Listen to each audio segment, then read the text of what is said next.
નમસ્કાર, GTPL અંજલી cable network પર આપ નિહાળી રહ્યા છો જામનગર એટ 9 ન્યૂઝ। જામનગર અને તેની આસપાસના વિસ્તારોમાં બનેલી ઘટનાઓ સમાચારો શરૂ કરતા પહેલા જોઈ લઈએ આજના મુખ્ય સમાચારો।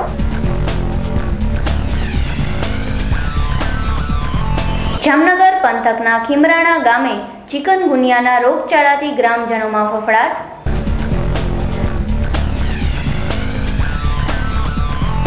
જામનગર એરફોર્સમાં સરકારી અધિકારીઓને બચાવ કામગીરીમાં વાયુસેનાની મદદ કેમ લેવી તે અંગે વાયુસેનાના અધિકારીઓએ આપેલી માહિતી।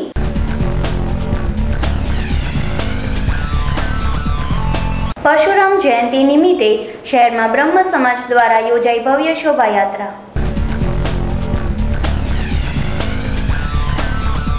હવે જોઈએ સમાચારો વિગતવાર। જામનગર પંથકના ખીમરાણા ગામે ચિકનગુનિયાના રોગચાળાએ દેખા દીધી છે।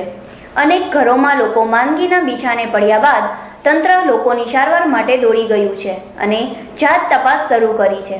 અહીં ઉલ્લેખનીય છે કે ધુવાઓમાં ગત સપ્તાહમાં ફેલાયેલા ટાઇફોઇડના રોગચાળામાં એક યુવાનનું મોત નીપજ્યું હતું। ટાઇફોઇડના 28 કેસો નોંધાયા હતા। આ ઉપરાંત ધ્રોલ તાલુકાના લૈયારામમાં પણ તાવના કેસોમાં વધારો નોંધાયાનું જાણવા મળે છે। ત્યારે તંત્ર નક્કર કામગીરી કરે તેવી લોકોની માંગ। ચિકનગુનિયા મને રોગ થયો છે, ડૉક્ટર અમારે કહે છે તમે મને 5-6 દિવસ ત્યાં રોગ લાગુ પડ્યો છે। ઘરમાં મારા નાના દીકરાની વહુને, નાના દીકરાને, એના દીકરાને પણ આ ચિકનગુનિયાની અસર થઈ છે। આજુબાજુમાં ઓછામાં ઓછા 400 થી 500 માણસને અસર થઈ છે। ખીમરાણા અને ખીજડીયા એમાં પણ આજ સવારે જ સમાચાર મળતા ખીમરાણામાં ટીમ 3 અત્યારે કામ કરી રહી છે। 214 ઘરનો સર્વે કરવામાં આવ્યો, 1284ની વસ્તીનો સર્વે કરવામાં આવ્યો અને એમાં ફક્ત સાદા તાવના 4 કેસ મળી આવ્યા છે। તાવ સાથે સાંધાના દુખાવાના 1 કેસ મળ્યા નથી। જામનગરના વાયુસેના મથકમાં આગામી ચોમાસા દરમિયાન સંભવિત કુદરતી આફતો સામે બચાવ અને રાહત કામગીરી કઈ રીતે કરી શકાય તે માટે રાજ્યના સામાન્ય વહીવટી વિભાગ અને ભારતીય વાયુસેના દ્વારા બચાવ રાહત કામગીરીનું નિદર્શન કરવામાં આવ્યું હતું, જેમાં સૌરાષ્ટ્રના કોઈ પણ સ્થળે સર્જાતી સંભવિત આફતને પહોંચી વળવા માટે તત્કાલ પહોંચી શકાય તે માટે જામનગર એરફોર્સમાં હેલિકોપ્ટર સ્ટેન્ડ બાય રાખવામાં આવશે તેમ દક્ષિણ પશ્ચિમ કમાન્ડના વડા દિનેશ વાસવાણીએ જણાવ્યું હતું। આ સેમિનાર દરમિયાન ગુજરાતભરમાંથી આવેલ સરકારી કર્મચારીઓને આફતના સમયમાં વાયુસેનાની મદદ માટેની કાર્યવાહી કેમ કરવી અને કુદરતી આપત્તિ સમયે એરક્રાફ્ટ એટલે કે હેલિકોપ્ટરની ક્ષમતા અને તેના માટે રેસ્ક્યુ કામગીરી કરવા માટેની પ્રાથમિક જરૂરિયાતો અંગે માર્ગદર્શન આપ્યું હતું। इंडियन एयरफोर्स भारतीय वायुसेना की तैयारी रहती है 12 महीने लड़ाई के लिए भी और आपकी मदद के लिए भी। हमारा एक रोल रहता है पब्लिक की सेवा करना, पब्लिक को हेल्प करना, ह्यूमैनिटेरियन असिस्टेंस जिसको हम बोलते हैं, उस क्लॉज में हम आपको हेल्प प्रोवाइड करते हैं। गुजरात स्टेट में हमारा काफ़ी एक्टिव रोल रहा है डिजास्टर मैनेजमेंट में, आपके इंस्टीट्यूट ऑफ डिजास्टर मैनेजमेंट के साथ भी और मंत्रालय पे भी, और हम आगे भी आपकी मदद करते ही रहेंगे।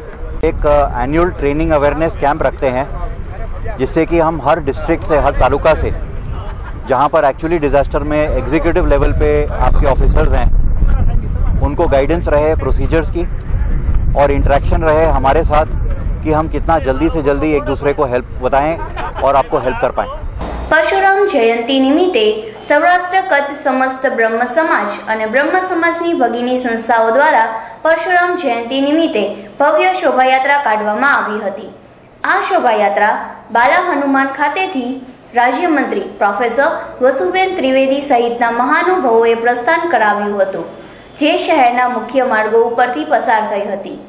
રાત્રે પંચેશ્વર ટાવર વિસ્તારમાં બ્રહ્મ સમાજનું જ્ઞાતિ ભોજન સાથે આ યાત્રા સંપન્ન થઈ હતી।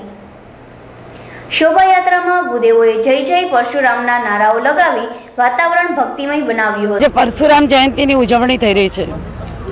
બ્રહ્મ સમાજના સૌ દેશવાસીઓ આજે પરશુરામને યાદ કરીને આ દેશના રક્ષણ માટે, આ દેશની સંસ્કૃતિ માટે, આ દેશના સ્વાભિમાન માટે આગળ આવવા માટેની માનસિકતા સાથે આ પરશુરામ જયંતિની ઉજવણી કરી રહ્યા છે।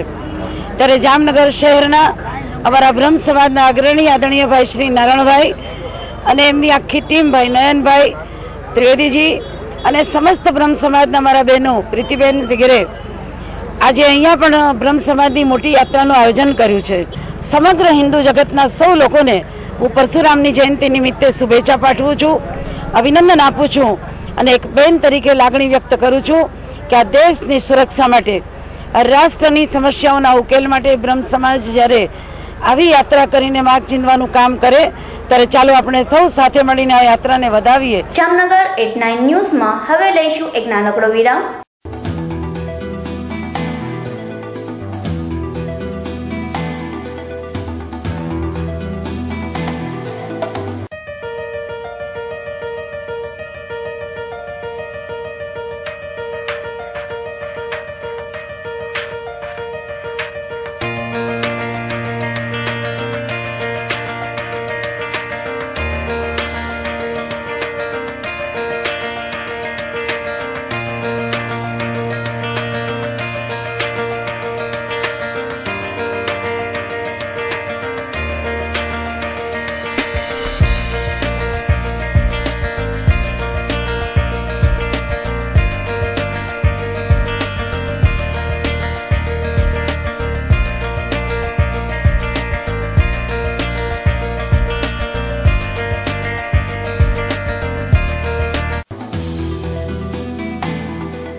વિરામ બાદ આપ સર્વ દર્શકોનું જામનગર 89 ન્યૂઝમાં ફરી સ્વાગત છે. હવે જોઈએ આગળના સમાચારો. જામનગરની સુપ્રસિદ્ધ સેવાભાવી સંસ્થા શ્રી આંડાબાવા સેવા સંસ્થામાં સૌ પ્રથમ વખત ગાંધર્વ વિધિથી સમૂહ લગ્નનું આયોજન કરાયું હતું, જેમાં 51 નવ દંપતીઓએ ભગવાન શ્રી લક્ષ્મીનારાયણની સાક્ષીએ એકમેકને ફૂલહાર પહેરાવી લગ્ન ગ્રંથિથી જોડાયા હતા. આ અવસરે આંડાબાવા આશ્રમના મહંત શ્રી દેવપ્રસાદજી મહારાજ તથા શ્રી 5 નવતનપુરી ધામ ખીજડા મંદિરના આચાર્ય શ્રી 108 કૃષ્ણમણીજી મહારાજ શ્રી સહિતના સંતો મહંતોએ ઉપસ્થિત રહી નવ દંપતીઓને આશીર્વાદ પાઠવ્યા હતા.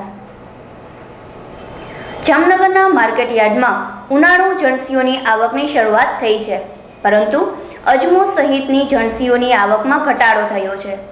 ચાલુ વર્ષે દુષ્કાળ જેવી સ્થિતિમાં પાણી ન હોવાને કારણે ખેડૂતો પણ અજમા જેવા પાક લેવામાં નિષ્ફળ ગયા છે, જેને કારણે માર્કેટ યાર્ડમાં 10% જેટલી આવક ઓછી થઈ હોવાનું યાર્ડના ચેરમેન ચંદ્રેશભાઈ પટેલ. જામનગર માર્કેટિંગ યાર્ડમાં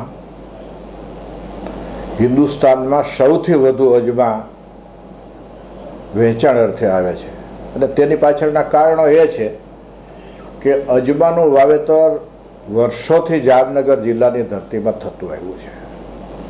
જામનગર જિલ્લામાં જે અજમો પાકે છે એ ઉત્તમ ગુણવત્તાનો અજમો પાકે છે. જામનગર તાલુકાના લાખાવાવડ નજીક એક રિક્ષા ચાલકની હત્યા નિપજાવવાની ઘટના પોલીસ ચોપડે નોંધાયા બાદ રેલવે પોલીસે આ કેસમાં સંડોવાયેલા એક આરોપીને ઝડપી લઈ પૂછપરછ કરતા 20,000ની ઉઘરાણીના મામલે હત્યા નિપજાવી હોવાની વિગતો બહાર આવી છે. આ કેસમાં સંડોવાયેલા અન્ય એક આરોપીને રેલવે પોલીસે ઝડપી લીધો હતો. લાખાવાવ રેલવે સ્ટેશનથી આગળ ગેંગમેનના જૂના પડતર ક્વાર્ટર આવેલ છે, એવા નિર્જન સ્થળે એક અજાણી લાશ પડેલ છે. એ લાશ આગળ જઈ અને ઇન્વેસ્ટિગેશન હાથ ધરતા એ ગુણવંત જયસિંહભાઈ બારડ રહેવાસી ચવાણફળી, જે ગુણવંત જયસિંહભાઈ બારડ રિક્ષા ડ્રાઇવિંગ કરતો, આ આધારે ચવાણફળીમાં અને બાતમી રાહે હકીકત મેળવતા અને Jamnagar LCB staff, Rajkot LCB staff, railway police સ્ટેશનનો સ્ટાફ એના તમામના મહેનતથી હકીકત મેળવતા એક નંબરનો આરોપી જગદીશ ઉર્ફે સુધિયો રવિશંકર ભટ્ટ રહેવાસી ચાપાબેરાજાવાળો, ચાપાબેરાજા ગામમાં રહેણાંક મકાને બાતમી રાહે હકીકત મળતા તેને અટક કરવામાં આવેલ છે. આ કામે 2 આરોપી હોય. બીજો આરોપી આજરોજ પંજાબ બેંક ચવાણફળી ખૂણા ઉપર આવવાનો છે તેવી હકીકત મળતા એને આજરોજ અટક કરવામાં આવેલ છે. જે આરોપી મુકેશ બાબુલાલ ખવાસ છે અને જે પણ રિક્ષા ડ્રાઈવર છે, આ 2 આરોપીએ મરનાર ગુણવંત જયસિંહ બારડને પૈસાની લેતી દેતી બાબતે ઝઘડો અવારનવાર ચાલતો હોય અને પ્રી પ્લાન કરી નિર્જન જગ્યાએ જઈ બોથડ પદાર્થથી ઘાતકી રીતે હત્યા કરી નાખેલ છે. હજુ તપાસ ચાલુ છે. જામનગરની સાધના કોલોની વિસ્તારમાં લુખ્ખા તત્વોએ પગ પેસારો કર્યો છે. ત્યારે લુખ્ખા તત્વોના ત્રાસ સામે વિસ્તાર બંધ રખાતા સમજાવવા ગયેલા નગરસેવક અતુલ ભંડેરીને તલવાર બતાવી જાનથી મારી નાખવાની ધમકી અપાતા ઘેરા પડઘા પડ્યા હતા. આ વિસ્તારમાંથી સવારે બાઇક રેલી કાઢી જિલ્લા કલેક્ટરને આવેદનપત્ર પાઠવ્યું હતું અને લુખ્ખા તત્વો સામે કડક હાથે કામ લેવાની માંગણી કરવામાં આવી હતી. સમાચારો પૂર્ણ કરતા પહેલા જોઈ લઈએ આજના મુખ્ય સમાચારો પર. જામનગર પંથકના ખીમરાણા ગામે ચિકનગુનિયાના રોગચાળાથી ગ્રામજનોમાં ફફડાટ.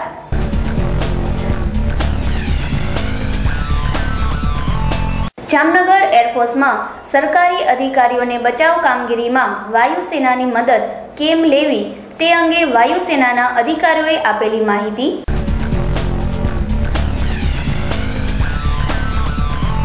પરશુરામ જયંતિ નિમિત્તે શહેરમાં બ્રહ્મ સમાજ દ્વારા યોજાઈ ભવ્ય શોભાયાત્રા.